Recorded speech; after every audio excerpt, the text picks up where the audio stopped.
For the life of me, I don't know why landlords make it so hard to have assistance animals like my dog Alex.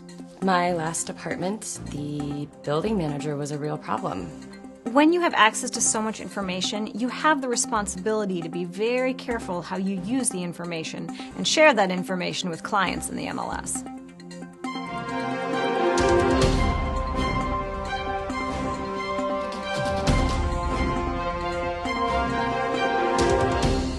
Hello, I'm Sandra Ortiz. Welcome to this edition of Housing Point. Today, we'll be discussing the Fair Housing Act in honor of its 50th anniversary in 2018.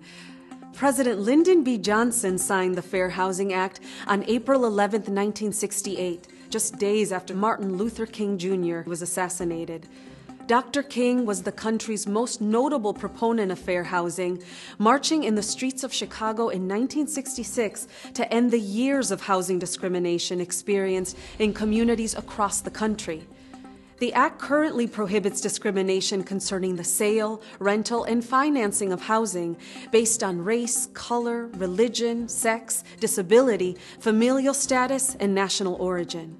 In honor of the 50-year milestone, we'll address ways that the Fair Housing Act protects real estate professionals and your customers, and to help you navigate your responsibilities under the Act.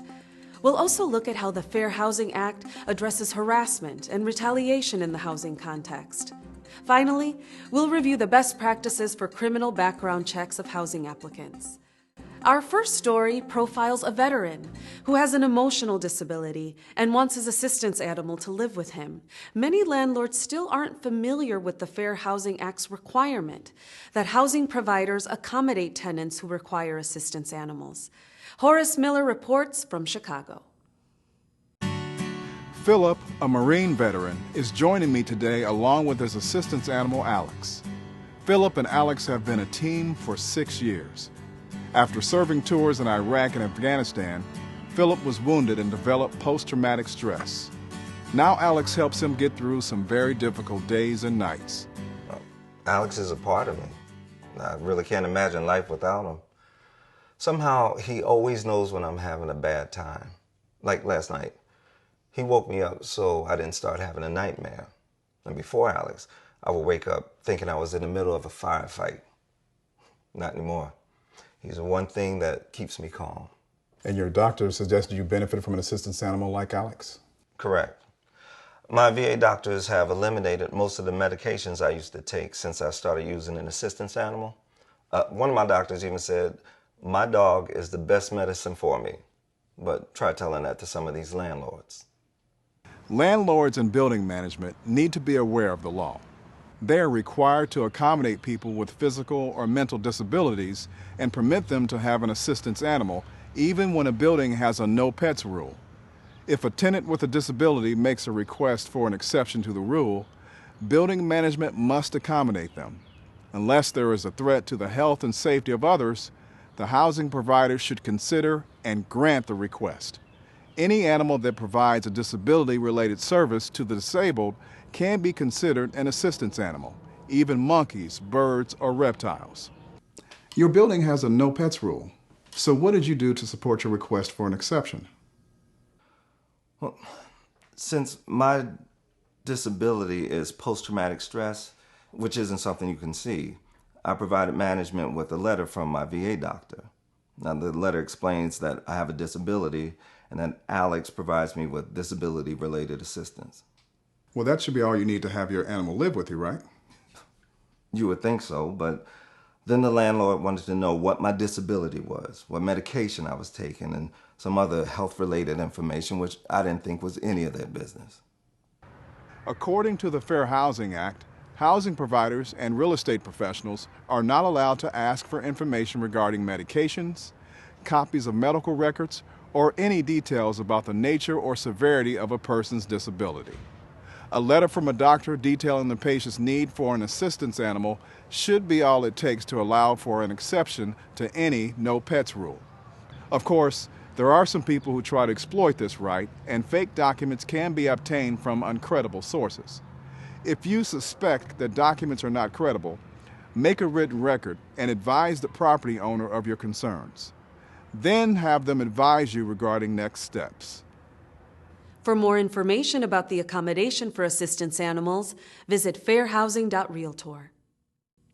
Our next story concerns a mom who not only had to deal with harassment and retaliation from her landlord, but also another problem: discrimination against families with children, a protected class under the Fair Housing Act. Anne is a divorced mother living with her 9-year-old daughter, Casey. She thought she had found the perfect apartment for the two of them. But soon after moving in, the landlord began to harass her. When she reported his inappropriate behavior, he retaliated by shutting off her water. At first, he seemed really friendly, going out of his way to see if I needed anything. But then it became uncomfortable, and I complained. The next day, I went to give my daughter a bath, and the water had been shut off. And when I called my landlord about the problem, he wouldn't return my calls. Under the Fair Housing Act, just a single incident of harassment, such as a demand for sexual favors, may be enough evidence to constitute a hostile living environment. The Fair Housing Act also prohibits retaliation against anyone who reports a discriminatory housing practice. Now Anne wants to find a different one-bedroom apartment for herself and her daughter, but she's running into something else: landlords who don't want to rent to her because she has a child living with her. First, I had to deal with management companies that don't want to rent to families who have kids. Is it against the law for them to even ask if you have children? Well, they have ways of finding out. Social media, for instance. And usually they'll ask the ages of everyone in the family on those applications that you have to fill out. Or they will ask you, so how old are your kids? Out of the blue. And then before you know it, you're answering without even thinking. And then suddenly they don't have any apartments available to rent right now. Or ever. So that's why I only give our names. And sometimes landlords will actually say in their ads that they're renting to adults only, or they will imply that they don't want kids. Familiar status is a protected class under the Fair Housing Act, making it unlawful for housing providers to deny housing outright because a family has children living with them under the age of 18. These same protections apply to families who are expecting or adopting children. Additionally, housing providers may not restrict families with children to live in certain areas of the building complex or refuse to let them use certain facilities. There are exceptions, including certain types of housing designed just for people 55 years or older. But for the majority of people looking for a place to live, the ages of their family members should have no bearing on their ability to find a home. My family's just my daughter and me, so I want to rent a one-bedroom because I'm on a limited budget. Even though there are buildings that allow kids, I was told that I have to rent a two-bedroom because there are two people in my family. But I'm sure they must allow people who are roommates get a one-bedroom. And what about people who are married? Exactly what my broker said. Amazing how easy it was to get a one-bedroom when she brought that up and made it clear that we knew the law. To learn more about the Fair Housing Act's protections against harassment, retaliation, and discrimination against families with children, visit fairhousing.realtor. Our final fair housing story is about big data and its link to steering. I don't have to tell you, big data is everywhere. It's in your pocket, it's in your wallet, your house, your car, and of course, on social media. Big data helps you offer enhanced service to your prospects, but it can also lead to accusations of steering. Horace Miller reports from San Jose, California.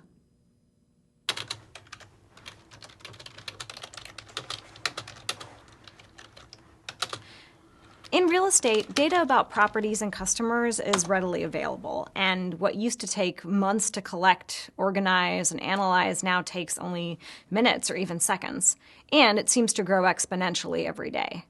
There are even a number of services that aggregate all the data for a property to make it useful for a single housing transaction. So what kind of information is available to you? Well, before you even meet or speak to a client, you can learn their race, color, country of origin, disability, sexual orientation, familial status, and religion without much searching. But that same information can also be used to discriminate. Interesting. How so? Well, with so much data available about a prospect, you have to be extra careful not to use that information in a discriminatory manner. You also have to be very careful to avoid steering. So, steering is when a real estate professional guides a prospect to or away from a particular community or a type of housing based on their race, ethnicity, or another protected class. In every instance, we are always obligated to provide our clients with equal professional services. So, what's the best way to avoid this? Use the equal professional service model. Ask yourself, do I have objective information from my customer about the kind of house that they want to buy? Have I let my customer set the limits on the size of the house and its location? Have I offered them a variety of homes to choose from based on their preferences? So, what about brokers who run ads for their houses on social media? Well, before you write anything, you want to be very careful not to target ads to or away from protected classes. Otherwise, you could get into trouble for steering. When you write an ad for a house, you want to describe the property by highlighting the positives of the housing, not the ethnic makeup of the neighborhood or desired characteristics of a potential buyer. How about when you're meeting with clients face to face? Well, you want to ask the customer about their needs: size, style, features of a home, types of schools, convenient transportation, where they can shop. You want to avoid questions about their religion or ethnic background. And remember, you're there to help them find a home based on their individual preferences, not yours. So, what if someone wants to know about the quality of the schools in the area? Well, you want to avoid making a value judgment about the quality of schools. Even with all the data that we have, opinions on schools' quality can be very subjective. Instead, maybe refer a potential buyer to the website of the school district so that they can do their own research based on their needs. You want to let the client set their own limits. You must get a lot of questions about the crime rates and the demographics of different neighborhoods. You want to avoid discussing crime rates or the demographics of the people in an area. If a client wants to know about demographics in the area, direct them to the Census Bureau website. Don't discuss the race or the religion of people who live in the neighborhood. And same with questions about crime rate. I always suggest that they talk to the local police or go to the library or use the internet so that they can find the facts. A broker should never say that one area is safer than another. So, you suggest giving a client the tools to find their own information and make their own judgments. Well, in the end, I think that's more helpful. And also, by offering a variety of choices, you avoid unwittingly excluding property that the customer might like. In the end, it's up to the client. If you are pressed by a client for your opinion, always be professional. The more subjective a question is, the more risk there is to give an inappropriate or even unlawful answer. Ask them what their concerns are, and then refer them to the appropriate sources of information. You want to avoid making judgments, offering opinions, and sharing your perceptions. Tell a client it's your policy to help them make their own decisions. So even with an abundance of data at your fingertips, remember that any decision should always be left to the client. It's best for them, and then you can avoid trouble with the Fair Housing Act. For more information on big data and how to avoid steering, visit fairhousing.realtor. Horace Miller joins me now via satellite to discuss criminal background checks. So, Horace, what have you learned in your travels around the country? Well, Sandra, the criminal background check issue poses a pretty daunting problem for people with a criminal history, as some individuals still seem to have trouble getting an application approved to rent an apartment. That doesn't seem fair. It's more than not fair. In some instances, it can be illegal. How should real estate professionals handle these situations? Landlords should implement a written policy for criminal background checks of housing applicants and apply that policy consistently to every applicant. A written policy gets everyone on the same page. It makes clear that the same standards apply to everyone, and it should be crafted with the safety and protection of all residents and property in mind. At the same time, it's against the fair housing laws for management companies to have a blanket ban on anybody who has a conviction. So what kind of information should a housing provider be looking for when formulating a policy? A landlord should allow an individual to provide additional information and should consider a number of factors when evaluating a housing applicant's criminal history. For instance, how long ago was the conviction? 5 years? 10 years? Avoid looking back indefinitely into a person's criminal history. How old were they? Were there any extenuating or mitigating circumstances? Have they been through a successful rehab?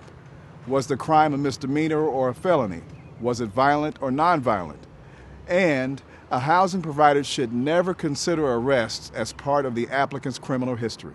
To sum up, real estate professionals and management companies have to weigh the protection of the residents and property as they evaluate someone with a past conviction.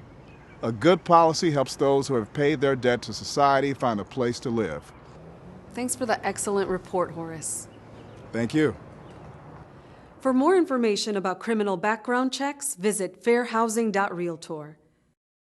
The National Association of Realtors has set an exemplary standard for equality in housing, which its members are obligated to uphold. In fact, NAR's Code of Ethics goes beyond the federal fair housing law and some state laws by prohibiting discrimination by its members based on sexual orientation or gender identity. And realtors do not take their responsibility lightly. Even when a state law does not prohibit discrimination against a client that is a member of the LGBT community, a broker's participation in such discrimination would run against their ethical obligations under NAR's Code of Ethics. As a leading advocate for fair housing, the National Association of Realtors has taken a clear stance that everyone deserves the equal right to purchase or reside in the home of their choice without regard to sexual orientation or gender identity. Each of NAR's 1.2 million members have made a commitment to upholding this ideal. 2018 marks the first 50 years of this groundbreaking legislation, which gave everyone the right to be in the housing of their choice. We leave the next 50 years in your capable hands.